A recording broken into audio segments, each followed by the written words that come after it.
Hey folk family, Jaimee Harris here, sitting in my den in Nashville in quarantine, still thinking about all you guys and everyone I'm gonna miss seeing in person, but stoked to see virtually at this year's Folk Alliance, and thinking about specifically what folk music has meant to me over the past several years. I guess I've always loved folk music, but it wasn't until about maybe 5 or 6 years ago that I really felt like I found my folk family.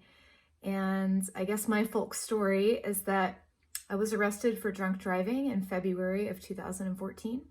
But that night I had met a wonderful songwriter named Betty Sue. Now, to backtrack, when I first moved to Austin and I was super broke, I spent a couple of days busking on the street to get into a benefit show because I knew Patty Griffin and Jimmy LaFave were playing. I'm still a huge fan of both of those artists. And so my friend Kelly and I bussed on the street for a couple of days to get the money to get into the show. And that was the first time I ever heard Betty Sue sing. Sorry for the shaky camera. My tripod broke right before this because quarantine, right? It's so crazy. We're all TV studios now.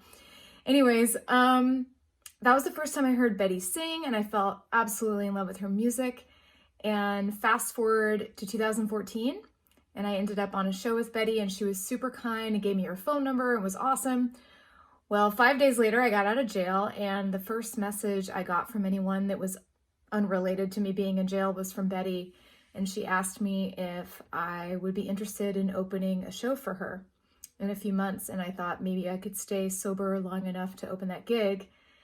And I did, and I remained sober and in recovery. And Betty took me to my first Swarfa, and where I met tons of folks, Tom Persado Rao. I got like a very quick download of the Texas folk scene, and I felt like I was in community with people that loved the music that I love. And they were all talking about Kerrville, so then I went to Kerrville, and then I went to Folk Alliance, and now I just am doing any folk thing that I can. I absolutely love this community. And I guess what gave me a deeper dive into folk music, it's kind of a long story, but I got invited to go hang out at the Woody Guthrie Folk Festival by my friend John Moreland, who's a absolutely incredible songwriter from Tulsa. And he said, hey, a bunch of artists you love are going to be playing. You should just come hang out. And so I did. And I grew up in a very conservative town in Texas where we did not learn this land is your land in school. So that festival was actually my first exposure to Woody's work, and I got super interested in it.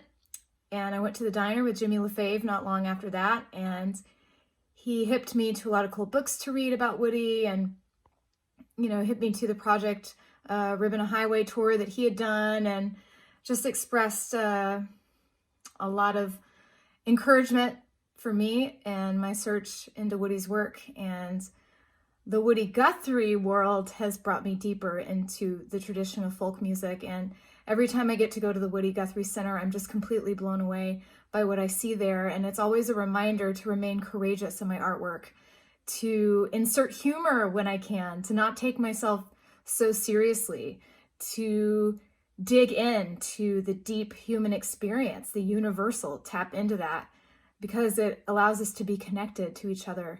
And I think those are all beautiful things to remember during this time when we are isolated. I still feel connected to my folk family during this time.